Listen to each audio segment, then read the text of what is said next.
societies, right down to each individual. Information capital bears down on each of our bodies and each of our homes. The information economy is not out there. The information economy is in here, is us. The whole of our lives is mobilized for profit. I'm actually interested in the superstructure of this problem, and I'm very interested in the lived experience of this problem. If I had been speaking yesterday, I would have chosen to speak to you about my theory of surveillance capitalism and its production of power. But because I'm speaking to you today, humanity has our allegiance. And in order to do that, I believe that the topic requires a different approach, a different modality, a different vocabulary, a different part of our brains. So that means a shift from supply to demand, if you will, from theory to our emerging conditions of existence and the nature of the struggle for effective life that these new conditions introduce. My aim this afternoon in stimulating other parts of our brains is to present a short play. It is intended to be a 5-act play, but I only have 4 acts completed. The name of my play is The Right to Sanctuary. Needless to say, I will be voicing all the characters in the play. All right, so before the curtain goes up, you're reading the playbill, and most of the characters are going to be, familiar, or you can pretty much guess what they are. There are 2 characters that I do feel I have to introduce up front. So we're reading the playbill right now. The first character is, yes, you've heard it before, surveillance capitalism.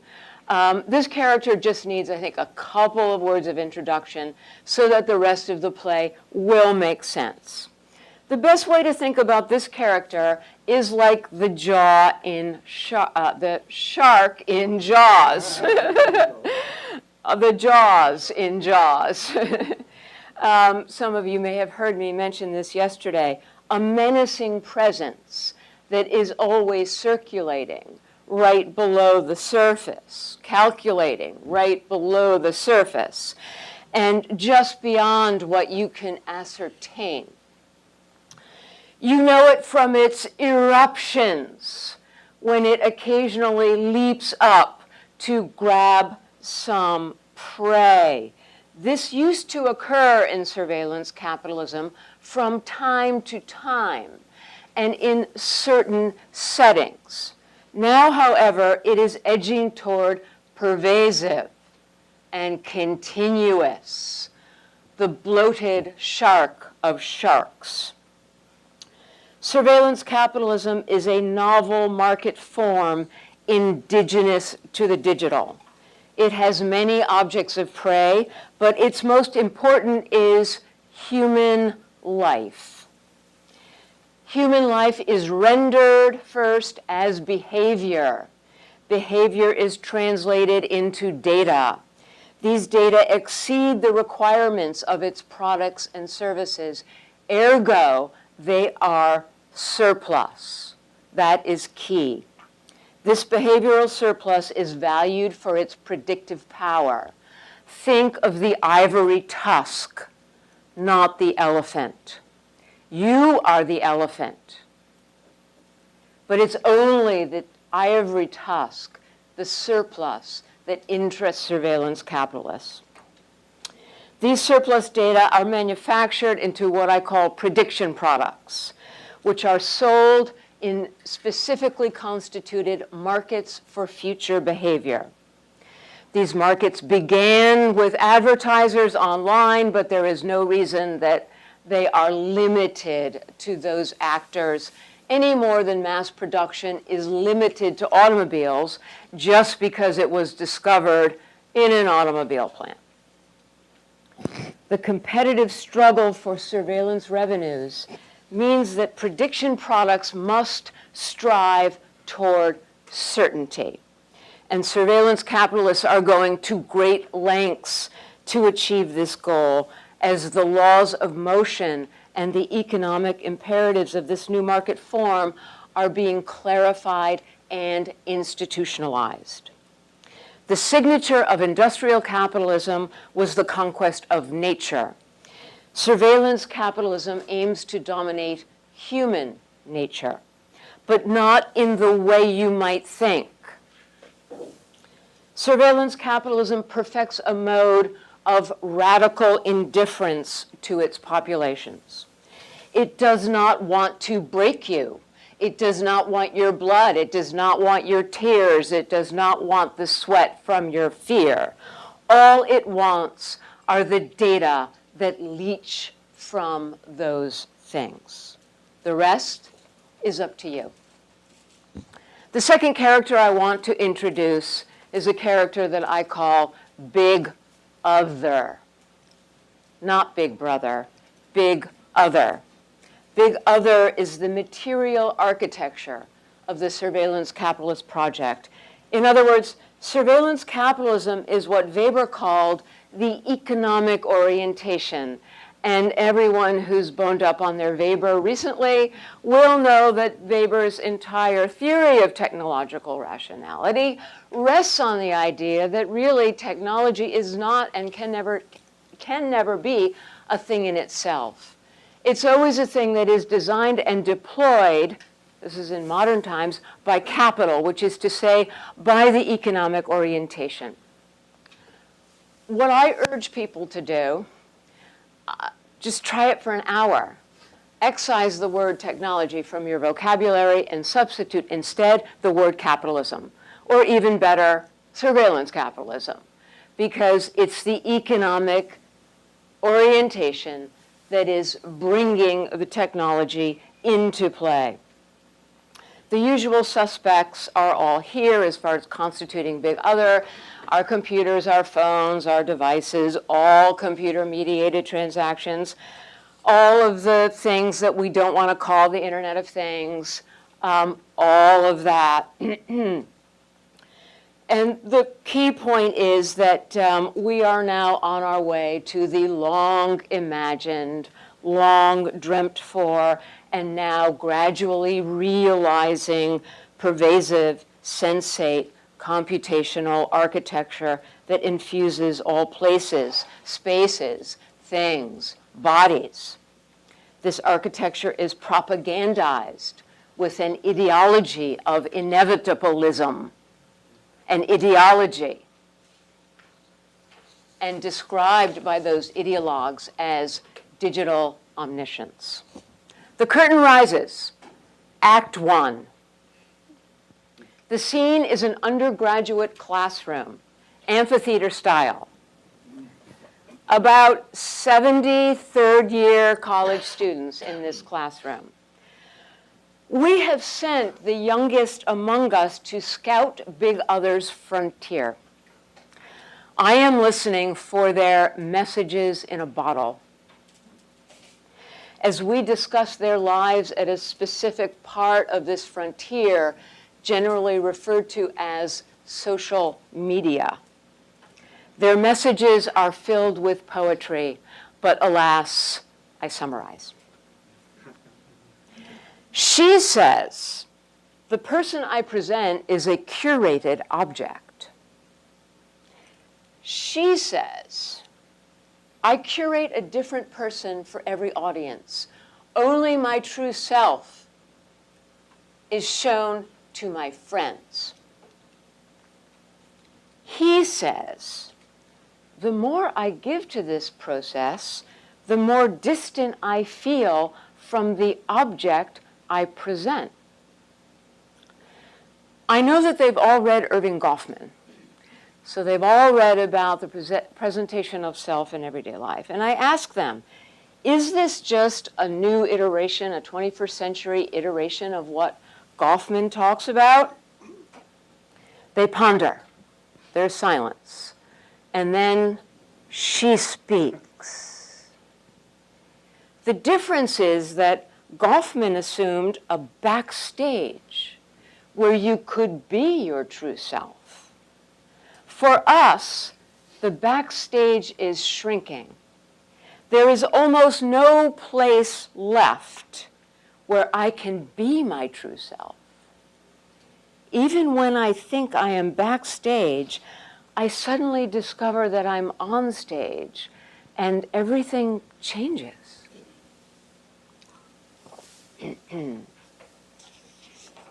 Act 2, the scene shifts. A New York City subway. It's the mid-1970s. The brilliant social psychologist Stanley Milgram and his students are engaged in an experiment to reveal the power of social norms by breaking them. The idea is that each one will venture onto the subway, they will approach a seated passenger, and they will ask that passenger for his or her seat. Today it's Milgram himself who boards the train as the protagonist in this drama. First, Milgram speaks, and then Zuboff. Milgram: I thought this would be an easy caper. I approached the passenger and I was about to utter the magical phrase when the words seemed lodged in my trachea. And they simply would not emerge. I stood there frozen and then retreated.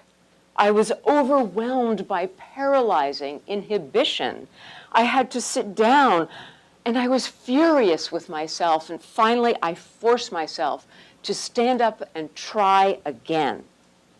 Finally, after several unsuccessful tries, I went up to a passenger and I choked out the request, "Excuse me, sir, please, may I have your seat?"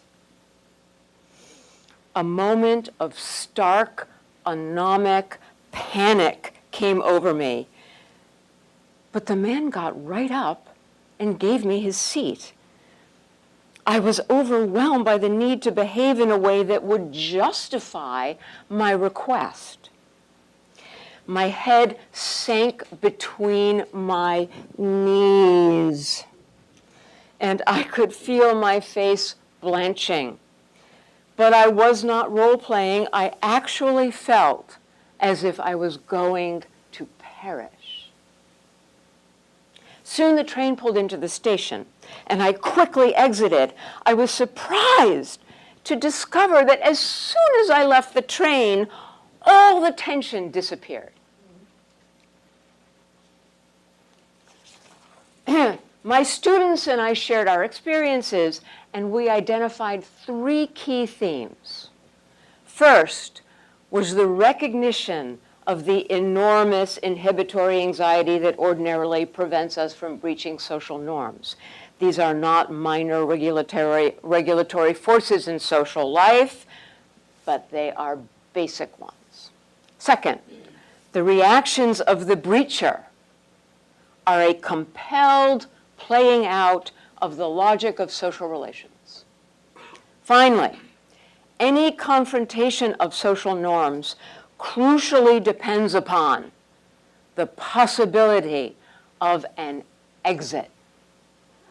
The experiment demonstrated the power of immediate circumstances on feelings and behavior, but I was astonished to discover that I was relieved and back to normal the moment I left the train.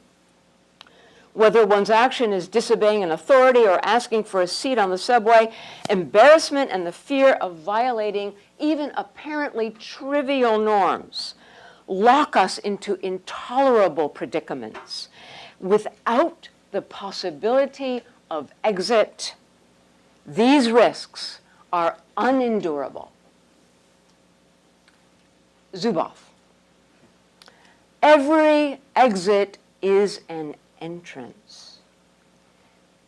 The messages in a bottle suggest that self-construction can only root and grow in the territory beyond the exit, where the point of view of the others is left behind in favor of an inward gaze. To exit means to enter the place where a self can be birthed and nurtured. History has a name for this kind of place, and that name is sanctuary. All right. After a brief intermission, the curtain rises again on Act 3. This time the scene is my home. I invite you to my home. More precisely, my new home. In 2009, the home we raised our children in was struck by lightning, and within a few hours, a fire reduced it to ash.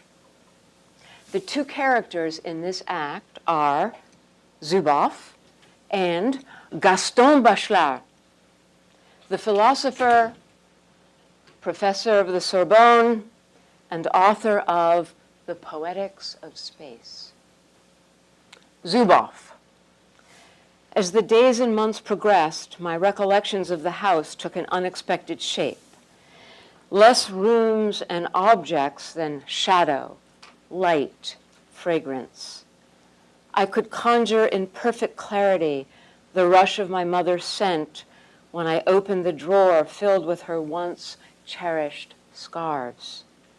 I could close my eyes and see the late afternoon sun slicing through the velvety air by the bedroom fireplace with its ancient sloping mantel where our treasures were on display. It was impossible to explain the quality and the sadness of this longing. Bachelard. The old house, for those who know how to listen, is a sort of geometry of echoes. The voices of the past do not sound the same in the big room as in the little bedchamber. Among the most difficult memories, well beyond any geometry that can be drawn, we must recapture the quality of the light. Then come the sweet smells that linger in the empty rooms. Topoanalysis is the study of how our deepest relationships to the inner self and outer world are formed in our experience of space, and specifically the space that we call home. The house shelters daydreaming. The house protects the dreamer. The house allows one to dream in peace. Nests and shells are the primal images of home that convey the absolute primitiveness of the need for safe refuge. Zuboff. Home is our school of intimacy, where we first learn an identity that imbues our day and our night dreams forever. It shapes not only the existential counterpoint of home and away, but also many of the most fundamental ways of making sense of experience. House and universe, refuge and world, solitude and company, inside and outside, concrete and abstract, being and non-being, this and that, here and elsewhere, narrow and vast, depth and immensity, public and private, self and other. Our family was instinctively drawn to these themes in imagining a new home. And when we were finally able to undertake that project, we foraged for durable natural materials, old stone and scarred wooden beams that had withstood the storms of time. This is how the walls of our house came to be massive, nearly a foot deep, and packed with insulation. The result is just as we had hoped, a lush and peaceful stillness. We know that nothing guarantees safety and certainty in this world, but we are comforted by the serenity of this home and its layered silences. The days unfurl now within the embrace of these generous walls, where once again our spirits spread and root. This is how a house becomes a home, and a home becomes a sanctuary. According to Big Other's architects, however, these walls must come down. There can be no refuge. There can be no exit. The primal yen for nests and shells is kicked aside like so many detritus from a human, fusty time. With Big Other, the universe takes up residence in our walls. No longer the sentinels of sanctuary, the walls have become real estate in which the others set up shop. That our walls are dense and deep is of no importance now, because the boundaries that found the very experience of home are to be erased. There can be no corners in which to curl up and taste the pleasures of solitary inwardness. There can be no secret hiding places, because there can be no secrets. Big Other swallows refuge whole, along with the categories of understanding that originate in its elementary oppositions, house and universe, depth and immensity. Those ageless polarities in which we discover and elaborate our sense of self are casually eviscerated. Immensity installs itself in my refrigerator. The world chatters in my toothbrush. Elsewhere stands watch over my bloodstream. The garden breeze stirs the chimes draped from the willow tree, only to be broadcast across the planet. The locks, they have vanished. The doors, they are open. The bed arrives with a privacy policy. In the march of market interests intent on implementing Big Other, the very first citadel to fall is the most ancient, the principle of sanctuary. There is no sorcerer ready to command, in Goethe's words. Corner broom, hear thy doom. Act 4. A place we all love and where we all end up at the end of the day. The library, where we go to make a little bit of sense. And it's useful to know, as we can learn in the library, that the sanctuary privilege has stood as an antidote of power, an antidote to power since the beginning of the human story. Even in ancient societies where tyranny prevailed, the right of sanctuary stood as fail-safe. There was an exit from totalizing power, and that exit was the entrance to a sanctuary in the form of a community or a region of a community or a city or a temple. By the time of the Greeks, these sanctuaries were sites that were sanctified and scattered all over the landscape, consecrated to the purpose of asylum. The Greek word asylum means unplunderable. The right of asylum survived into the 18th century in many parts of Europe, attached to holy sites, churches, monasteries.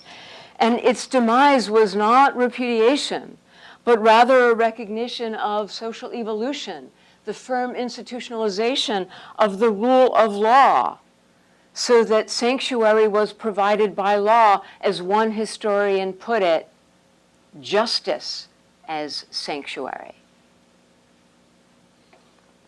From English common law, the long thread of sanctuary doctrine reappeared in American jurisprudence.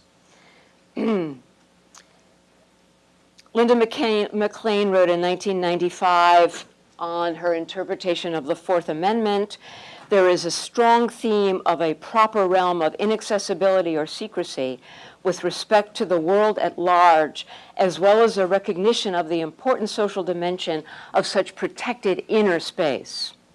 But when legal scholars address the challenges of computerization in the Fourth Amendment, understandably, the problem is most often framed as one of individual protection from state power. I'm sure you're familiar with Oren Kerr's article, Computerization in the Fourth Amendment, where he says, quote, the perspective of computer search and seizure suggests that the deeper role of the Fourth Amendment doctrine is regulating the information flow between individuals and the state. The broader question is how to regulate government access to information. Legal scholarship is just beginning to reckon with these new facts of the attack on sanctuary. There's a 2016 article you may know by Andrew Guthrie Ferguson, who concludes, quote, if billions of sensors filled with personal data fall outside of Fourth Amendment protections, a large-scale surveillance network will exist without constitutional limits, AKA Big Other. I'm at the last moment here. No exit is the necessary condition for Big Other to flourish, and its flourishing is the necessary condition for all that is meant to follow. The tides of behavioral surplus that transform into revenue, the certainty that will meet every investment with guaranteed outcomes, the bypass of trust in favor of algorithms' ruthless indifference, the paradise of effortless connection that exploits the needs of harried second modernity individuals in their quest for effective life and transforms them into means to others' ends. The indifference to the sovereignty of the individual, the plundering of the self, the extinction of autonomous moral judgment, the actuation and modification of your behavior and mine that quietly drains the will to will, the right to voice in the first person in favor of others' commercial interests. The destruction of the social relations of the old and slow and still unfulfilled ideals of self-determining citizens and the legitimate authority of democratic politics. Each of these is exquisite unicorns, and each is exquisite unicorns that has inspired the best that humanity has to offer, however imperfectly these things have been achieved. But every unicorn has a hunter. There can be no doors, no locks, no friction, no opposition between intimacy and distance. I want to end with just a thought from the philosopher John Searle. Maybe you read him. He says that natural rights are crystallized as human rights only at that moment in history when they come under systematic threat. What counts as a basic right, he argues, is historically contingent and pragmatic. I suggest that we now face the moment in our history when the natural right to sanctuary has come under systematic threat from a pervasive digital architecture owned and operated by surveillance capital, necessitated by its economic imperatives, and driven by its laws of motion. Now it falls to us to establish our bearings, to resurrect indignity, to resurrect astonishment, to resurrect outrage, to declare and defend sanctuary as the rightful condition of human existence. To say, in a word, this is not okay. And to write Act 5. Thank you.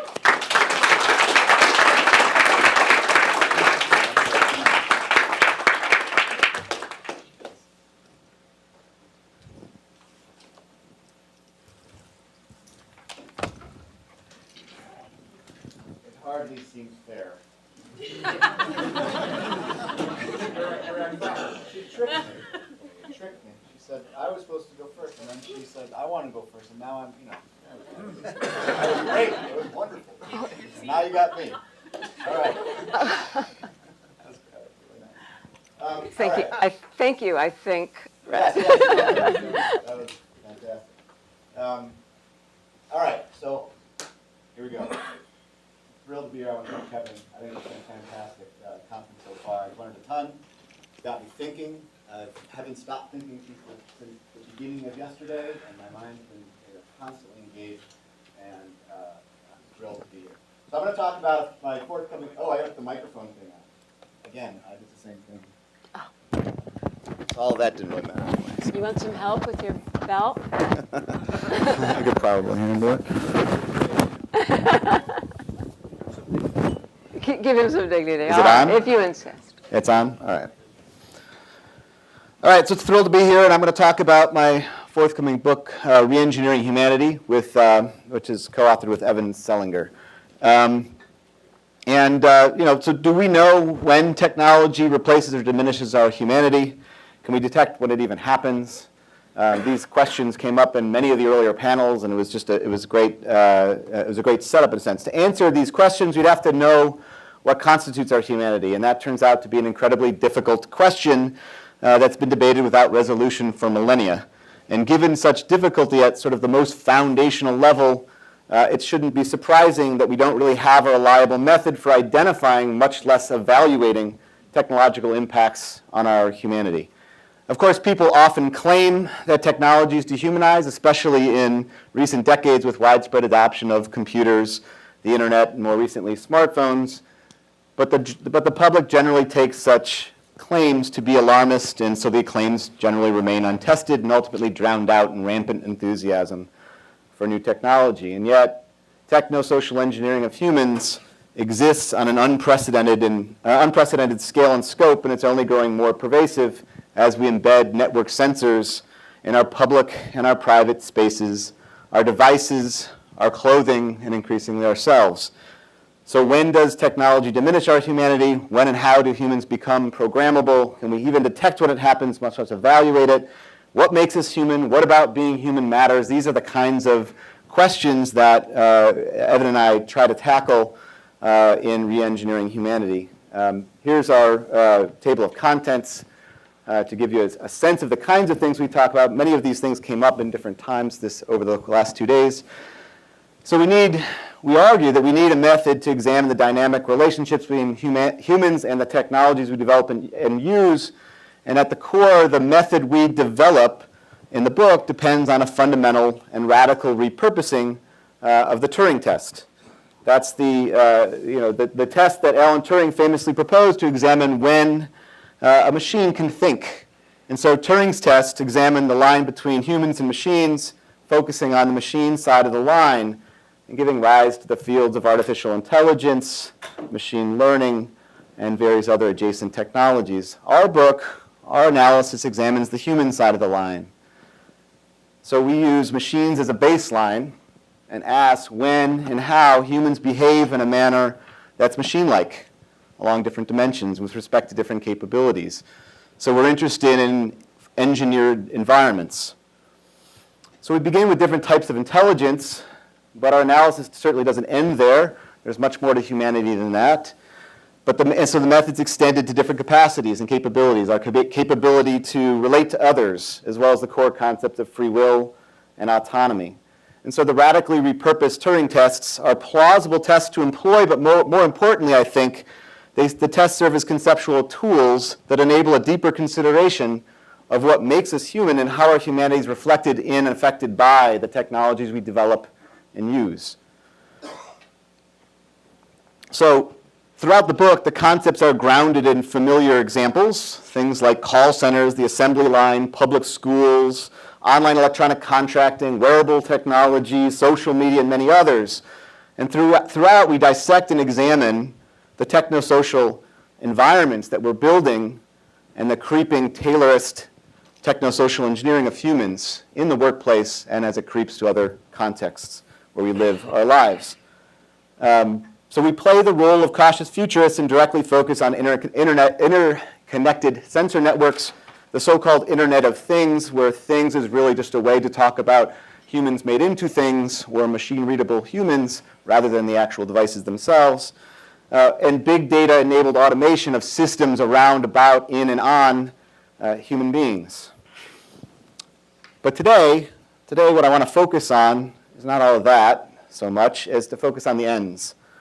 So to grapple with the normative implications of 21st century technosocial engineering of humans, we need to be asking these questions. They're constitutional because they're the most fundamental intergenerational questions that can be asked about what unifies a people, a community, a culture, a society, a civilization. And we can't give definitive answers, and that's okay. Each question's hotly contested. No one can give a definitive answer to these questions for everyone. And so people have different reasonably justified and morally defensible answers to these fundamental questions. Collectively, groups organize their affairs, live their lives according to different sets of responses with different sets of priorities. Still, to advance discussion of these questions, we explain the concept of humanity's technosocial dilemma, drawing a strong parallel with another large-scale tragedy of the commons, that is climate change. Like climate change, or the scenario of climate change, we make an incredible variety of small-scale decisions about technology, adoption, implementation, development, use, and so on, that seem on their own terms perfectly rational and unproblematic, and yet the increments aggregate. And like individual herders who need to decide whether to add another sheep to their flock, we suffer when we fail to account for the systemic effects our decisions have on ourselves and the environments within which we live our lives. So for humanity's technosocial dilemma, the shared resource that's at risk of deterioration and possibly even depletion, we argue is nothing less than humanity itself. And to help frame the normative implications, we discuss Robert Nozick's famous experience machine thought experiment and then our own extension of that thought experiment. I'm going to talk about that with you today. But first, I want to explain our conception of humanity. So it's easy to believe that the meaning of humanity is simple and intuitive and unproblematic. You know it when you see it. It seems that way when we look in the mirror or talk to our children. We're human, and so humanity must be that which we are, or those who are like us are. This sort of common sense view lulls us too easily into believing that what matters about being human, that is what's special and important and worth protecting and cherishing, is whatever we happen to be in the present. What is what ought to be. And on this view, humanity is too easily taken as a given, stable and safe, as if it's a persistent and seemingly inevitable and natural state of affairs.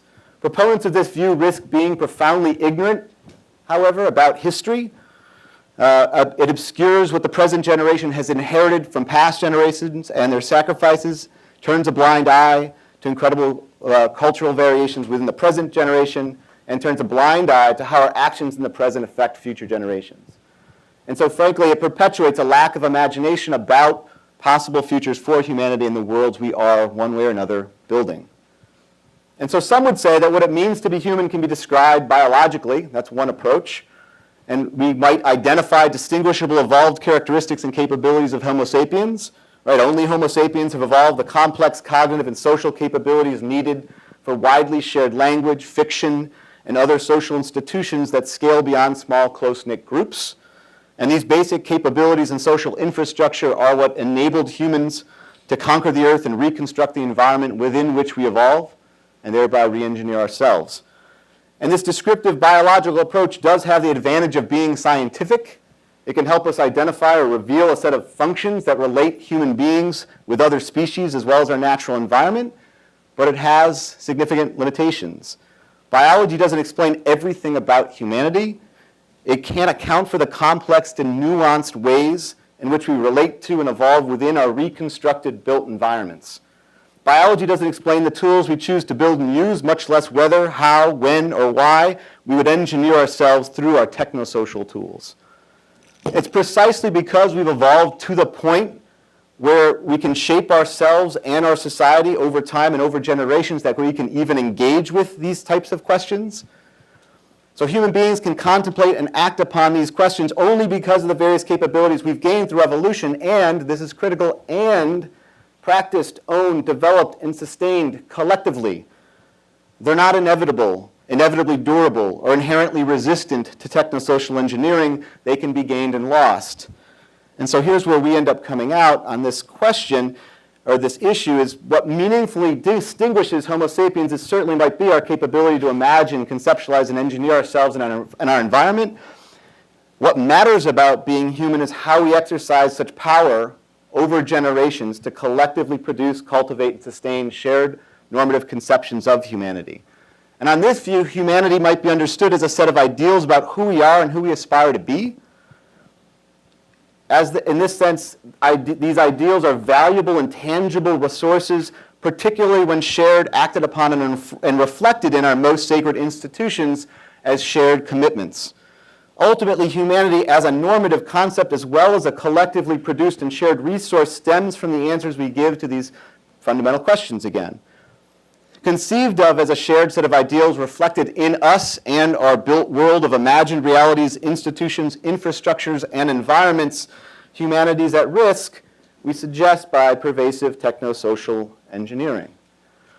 And so we focus on specific forms of technosocial engineering that affect basic capabilities that enable us to ask and participate in answering these fundamental questions of who we are and who we aspire to be, both individually and collectively.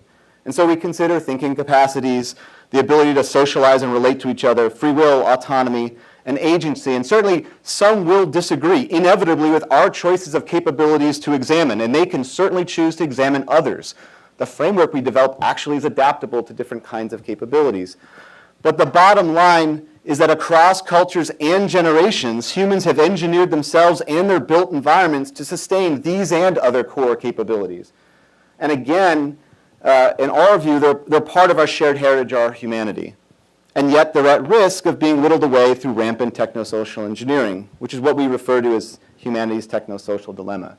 I don't have the time to explain the forces and the mechanisms. We consider the idea of a slippery sloped path, various creep phenomena, including surveillance creep, boilerplate creep, nudge creep, and other examples of technosocial engineering creep. Many different forces and logics drive us down the path. We've heard about some of them over the last 2 days.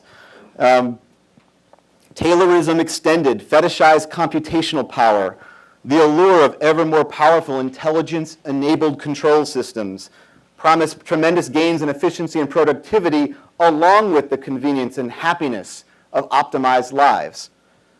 And so this is where, at least we think, the pair of experience machine thought experiments usefully frame the most important normative issues that we need to collectively deliberate. And so Robert Nozick wanted to understand well-being, and he wondered whether he or anyone else would choose to plug into the experience machine, a hypothetical machine that would convincingly simulate any desired experience, right?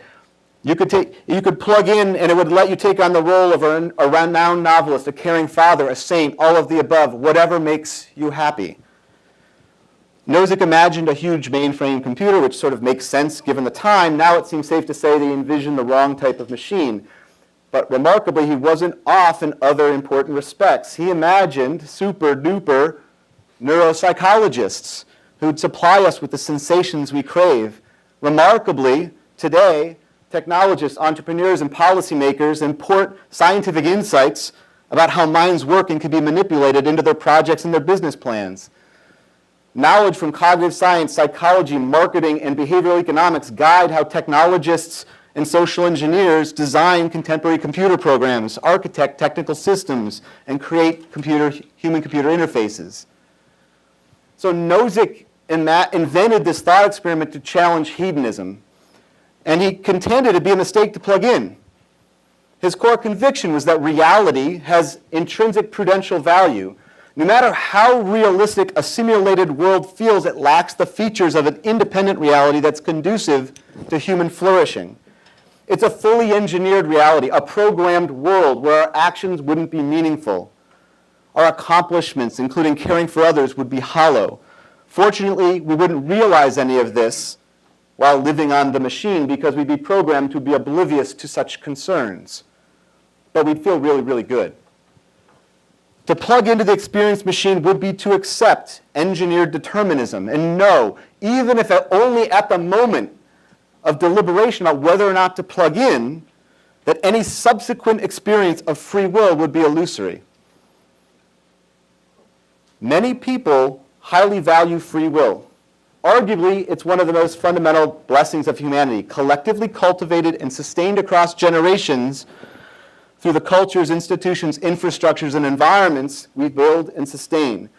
So the experience machine thought experiment usefully highlights competing value systems. It prompts deliberation about what matters to you about your life. Sure, hardcore hedonists would choose to plug in. Most other folks would not. And here's why, in our view. At the most basic level, life on the experience machine simply doesn't jibe with how most people answer the basic constitutional questions. Even though we understand that much of what we do and who we are products of things that are outside of our control, we don't see ourselves, our lives, or our reality as fully programmed or determined, nor do we aspire to such a fate. But do we aspire to build such a world for our children and for future generations? Notably, this is a moral question that's outside the scope of Nozick's thought experiment. To see why, consider the importance of the cord and the plug. The decision about whether to plug into the machine serves a few purposes. It kept the thought experiment focused on an individual decision about an individual's life. It prompts deliberation by that individual about that individual's conception of what constitutes a good life for that individual. It eliminated concerns about paternalism, social engineering, and even social welfare altogether. It implied the existence of multiple worlds, at least worlds on and off the machine. So let's eliminate the plug and consider a distributed version of the experience machine. The experience machine N.0, the Internet of Things version, I suppose. If you were given the ultimate decision-making authority, would you build such a machine world? Moving from a decision about whether you should plug in yourself to a decision about building a machine world for all humans complicates the analysis, and it shifts the focus from individual well-being to broader moral, political, and social concerns. To make the situation less abstract, let's be very clear about what we mean. Assume that the experience machine N.0 supplies all human beings on Earth with maximum happiness, measured moment by moment for each individual and aggregated over their lifetime, at minimal social cost. You have to admit, it sounds pretty darn good. Optimal happiness appears to be an end worth pursuing. But we've got to ask, what about the means? Do they matter? Guided by the optimization criterion of maximum happiness at minimal social cost, the machine necessarily would engineer human beings. After all, human beings are inefficient and costly to sustain. Optimization would entail minimization of various costs associated with humans being human. So, for example, our bodily and mental engagement with the physical world entails logistical, navigational, and various other transaction costs. Outsourcing to intelligence-enabled control systems would minimize or could minimize these costs. Making decisions, experimenting, and learning, among other mental processes, are also costly endeavors. Again, the optimizing logic kicks in. Interacting with each other, coordinating behaviors, developing relationships, and many other aspects of interdependent human relations all entail transaction costs that could be minimized. But there's an even subtler type of techno-social engineering in play that we might want to consider. Since what makes us happy is in large part contingent upon environmental conditions and experiences, and since those factors, again, are fully determined within the machine world, optimization would also entail the engineering of tastes, beliefs, preferences, and other factors that feed into or inputs into our affective feelings of pleasure. So to put it very bluntly, the cheapest way to make billions of human beings perfectly happy is to set the bar very low. The technosocial system need only meet or barely surpass expectations. As hedonists know and often are prone to emphasize, people adapt their beliefs, preferences, and expectations to their conditions, and subsequently, their corresponding happiness levels tend to adjust. And so the goal might very well be to shape beliefs, preferences, and expectations in a manner that makes supplying happiness as cheap and easy as possible. Optimal happiness boils down to satiation of engineered will. So again, I'll ask, would you build it? And I'll say, I would not. Building the Experience Machine N.0 is functionally equivalent to forcing everyone to plug in to Nozick's Experience Machine. And in my view, such paternalism conflicts directly with long-standing ideals concerning free will, autonomy, and agency, again, which are shared by many cultures and widely regarded as fundamental blessings of humanity. Indeed, the Experience Machine N.0 would pose a threat to the liberal democratic ideal that people should be free to choose their own ends with minimal interference. A world that makes it very hard or impossible to opt out would violate this ideal by interfering too strongly with our capacity to set our own ends. And in my view, such interference is morally wrong and should be politically resisted. But again, what do you think? Would you build it? Think hard.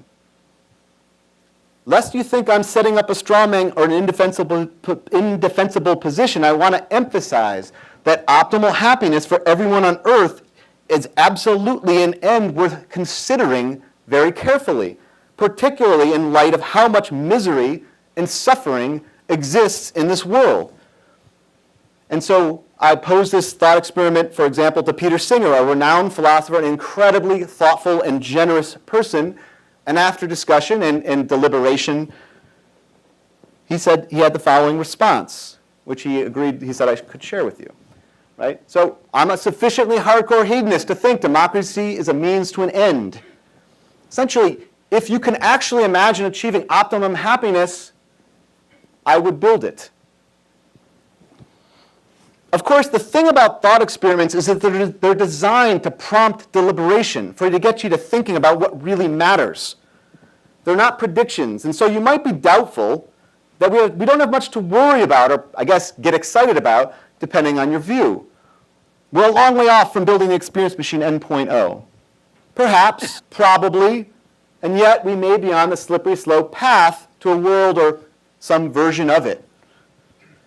And again, therein lies humanity's technosocial dilemma. As with climate change, we need to identify and appreciate the dilemma, which among other things requires us to confront those basic constitutional questions: what matters about being human, and the ends that shape the worlds we're building, one way or another.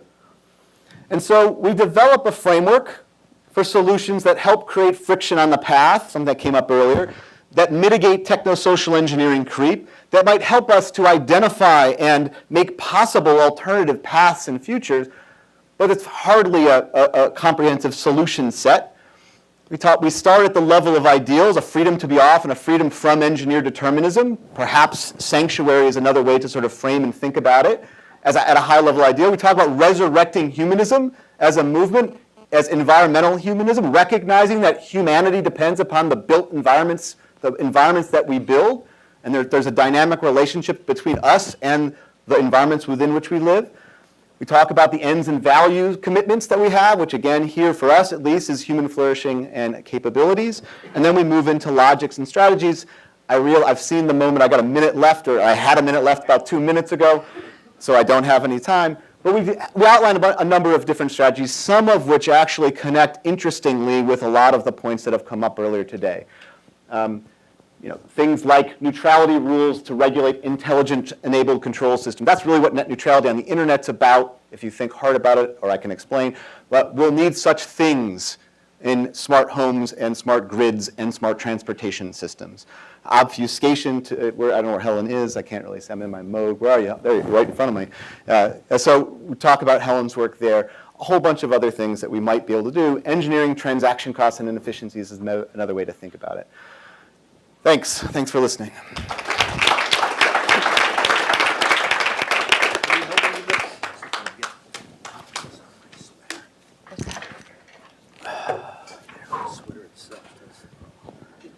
You want some help? Yeah. I got you. Appreciate it. Thank you. Kevin, can we have 5 extra minutes? How do you turn this on? Do you know how I to should probably turn mine off. Oh, it's on the on bottom. top. Yeah, it's on that. So thank you. I don't want to take a lot of time because there may be a lot of questions. I think that's maybe more interesting. I just wanted to bring up some points that Brett and Shoshana made and sort of take a riff on that. Shoshana mentioned lives being mobilized for profit. And when she said it, I thought, gee, it's profit, you know, P-R-O-F-I-T and P-R-O-P-H-E-T. And they sort of interrelate in talking about these sorts of subjects, particularly the last few sessions that we've had. Brett talked about network sensors with an S. Simultaneously, I think you can talk about sensors with a C. And they both reminded me of two industry experiences I had directly relating to this, that will lead me to a comment about the nature of policy.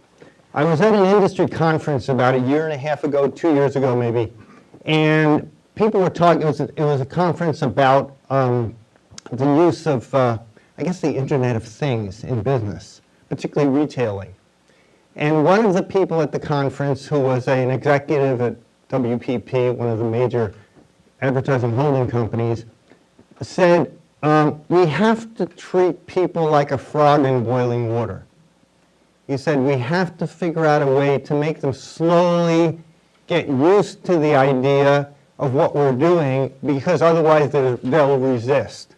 There's this myth, I think it's a myth, that if you put a frog in water and it's boiling, it'll jump out. If you put it in the water and it slowly boils, it will get used to it. It will die. He didn't want to kill his audiences, but he wanted people to get used to the ideas that they were formulating.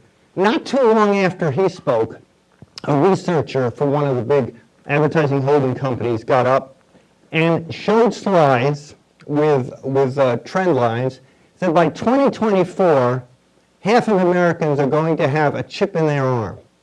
So when they walk down a supermarket aisle, the supermarket will know that they feel nervous when they lift a product up. And they might be able to get rid of that nervousness by lowering the price for them directly on the phone, and thereby know how to sell the product. He then added that he thought by 2050, everybody in the United States would have this chip. It was online. The first guy, I felt bad for him. I didn't put his name in the book.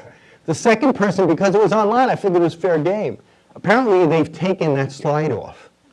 But the larger point that I'm trying to make here is that there are industrial logics that are taking place that really relate to a kind of policy that we've been, that has been underplayed in the last couple of days. It's been implicit, but I still think I'd like to foreground it, which is corporate marketing and commercial policy. Companies have ideas about where they're going, and it's network systems of companies, particularly in the marketing arena, that are shaping the kinds of things we've been talking about in the last couple of days. They also shape government policy in very strong ways. And I think it's terribly important to realize how these things interconnect with one another. A year after the tornado piece came out, Procter & Gamble had a conference called FAST. It was in Cincinnati, in their headquarters. It stands for Future of Advertising Stakeholders. And I was at that conference. And they invited their competitors. Unilever was there, which is pretty amazing, and a whole lot of people from ad agencies and media buying companies and stuff like that. The goal of the conference was to get the internet workable for Procter & Gamble. They didn't think that the internet was acceptable to them at the time. It was too slow. It wasn't viable for commercials. They didn't know what the metrics were, and they wanted to set up a way to set that up. They invited Steve Case to give a talk, Steve Case, the head of AOL, at lunch. He freaked a lot of people out because during the talk he said Americans do not want broadband. P&G wanted broadband, see, to show the commercials. He said Americans don't want broadband, they don't care about broadband, because AOL, he didn't say this, AOL was really dependent on the idea of dial-up. But from that time on, P&G, which already had started the interactive advertising, then it was called the Internet Advertising Bureau, really decided, together with other companies, to set the policies that a lot of people, particularly in the last couple of sessions, have been talking about. The notions of personal assistance, the notion of AI, the notions of how advertising messages are going to be conversational, what I would call conversational advertising, based upon who we are, the industrial constructions of audiences, is not just an issue of government policy, it's an issue of the interconnection of government policy with the logics and desires of the industries that relate to them. So that's all I wanted to say. We'll open this up. Yes, sir.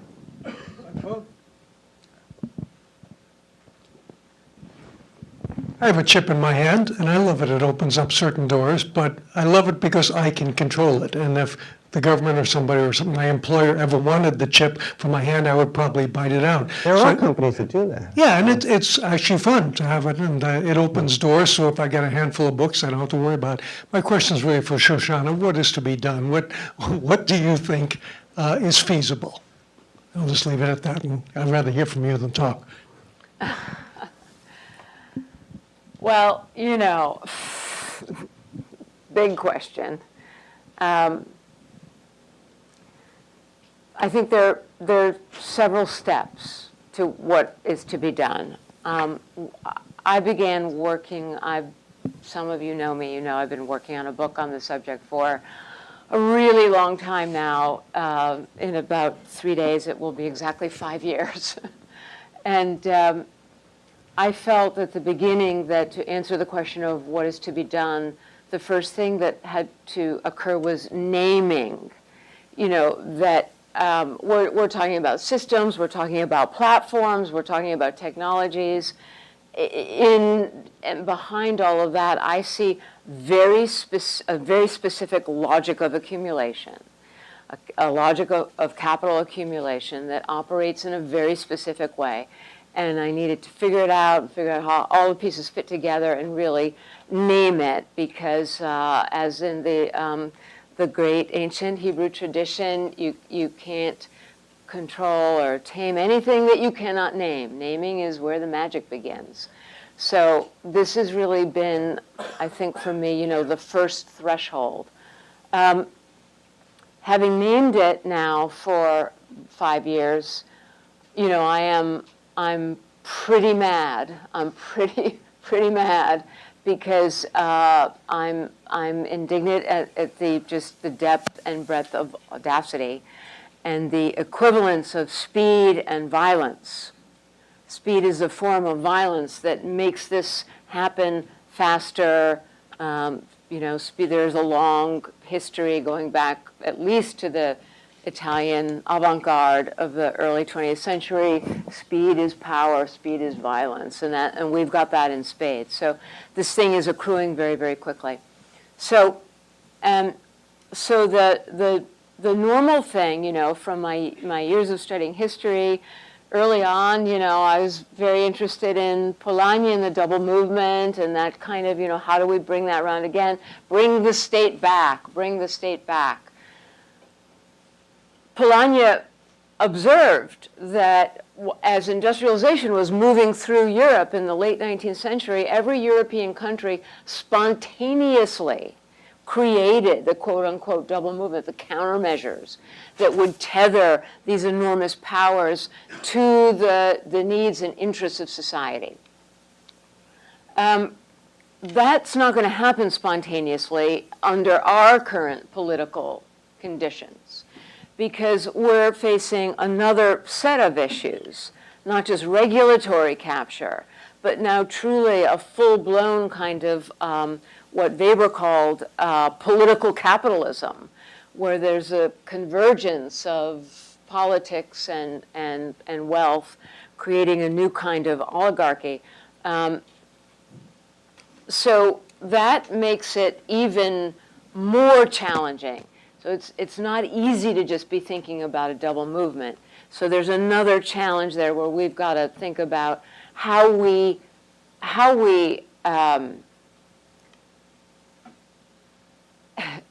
Piketty says at the end of his good long book, we must bet it all on democracy. And you can see I remember that sentence because I say that, I find myself saying that so often, that without a significant democratic resurgence, whatever complaints we have about democracy, it's the best we've got. Without a significant democratic resurgence to reestablish some kind of honesty in our politics.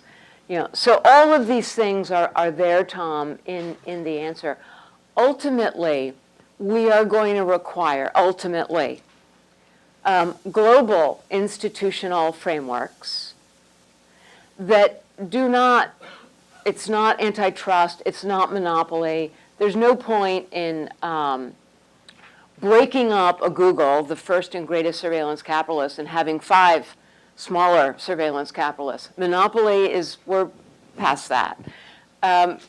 So we're going to need the kinds of interventions, I call them interruptions, that actually understand the specific mechanisms and interrupt the mechanisms. For example, I challenge the legitimacy of the rendition of behavior. The rendition of behavior in order to datafy, in order to have surplus flows. That the reconstitution of populations as raw material. I challenge that. So I think it's reestablishing the threshold of legitimacy is going to be a big piece of the content of what then institutionally has to occur. We have 5 minutes left, so maybe we can have 3 questions and then take them together. Yes, sir. Hi, this question is for Shoshana. Your performance on Sanctuary really made me think of the people who utilize social media platforms as a form of sanctuary out of either necessity or isolation or criminalization, and how surveillance capitalism profits off of their labor as currency and data, and how these communities are using these platforms while simultaneously they're also being censored or erased. And so I'm thinking about how earlier this month the hashtag bisexual was just totally erased from the platform, or how sex workers and adult entertainers are banned or perma-banned from a lot of payment and fintech platforms. And so you're talking about how every exit is an entrance, and I think that's a really, really beautiful sentiment. But what about for those platforms that sort of ensure that there is no entrance for certain populations? Who has the mic there? So I'm just going to go ahead. Julian Yonker, the Wharton School. This is for Shoshana, and I think you started answering this already. But I was noticing up until this panel a kind of disconnect between the diagnostic and the prescriptive modes of the talks.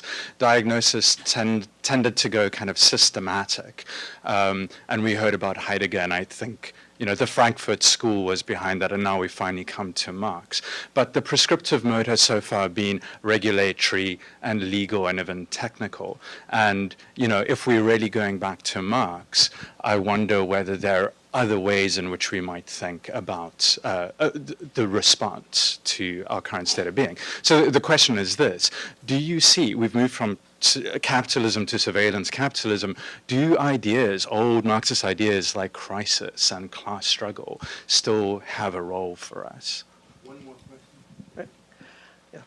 question. People, when we talk about surveillance capitalism, people sort of present this sort of surveillance-driven price discrimination as kind of this dystopian ideal, but I'm wondering why we are so concerned about that. I mean, the industry that's kind of the king of price discrimination is higher education. I mean, we should probably look around us. I mean, if you apply to, school, you need to disclose your income, and they determine, okay, how much can you afford to pay, and they charge you as much as that. So, is the endpoint going to be kind of higher education is kind of what the future will be like in every industry, just doing what we're able to do right here?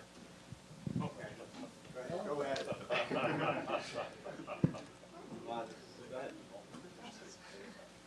have 2 minutes. Okay, well, let's, your question about Marxist solutions. I mean, I think there are some important things that we bring into the future with us. Talking about a resurgence of democracy, I mean, obviously we're talking about collective action.